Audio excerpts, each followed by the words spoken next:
Chairman, Conference. Let's be clear that this motion refers to domestic, not international COVID passports, which might be used to allow their holders admission to an as yet undefined range of venues and situations. It seems likely that smartphones will be used as vectors, but no definite details have been released as I speak. So if you're watching my recorded speech from May the 12th, then we've enjoyed an unusually quiet period of official announcements.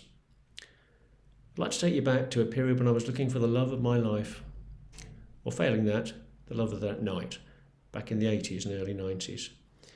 In retrospect, it makes me shudder slightly, so I can only imagine the effect it may have on you. It was a time when fear of the HIV pandemic was highly prevalent, and it might have been reassuring if HIV passports existed, so that when looking around that crowded Manchester nightclub, I would have known that both my potential partners were HIV negative. Indeed, why stop there? Genital herpes was incurable then and still is, so maybe HIV plus herpes passports. Why stop there? Actually, let's stop right there. It's not ethical or moral to limit people's freedom of movement on the basis of their immunological status, regardless of the disease, then, now, or in the future. Once you start down that road, the destination is a divided dystopian society where the unvaccinated become second-class citizens.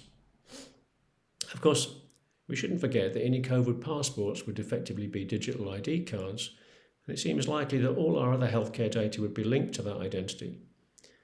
I need hardly remind you of the history of data leaks by the government and other bodies, and question whether we should trust their levels of cybersecurity.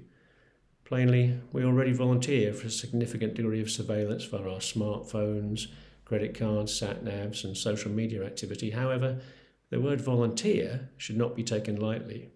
Allowing our detailed, personal, private data to be attached to a COVID passport is abandoning the thin end of a very thick wedge. Finally, let's examine what being fully vaccinated against COVID-19 means. The programme has been a great success so far, and there seems no doubt that it reduces your chance of death, hospitalisation and serious disease enormously. That's great, and we should congratulate ourselves. However, it doesn't appear to guarantee you won't catch COVID or pass it on.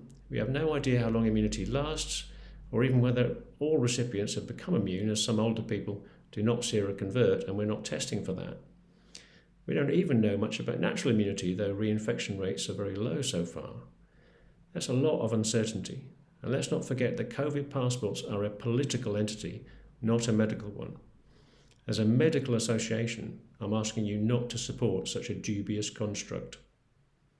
I'm happy for voting to be as a whole or in parts, but will not allow any part as a reference. Conference, I move.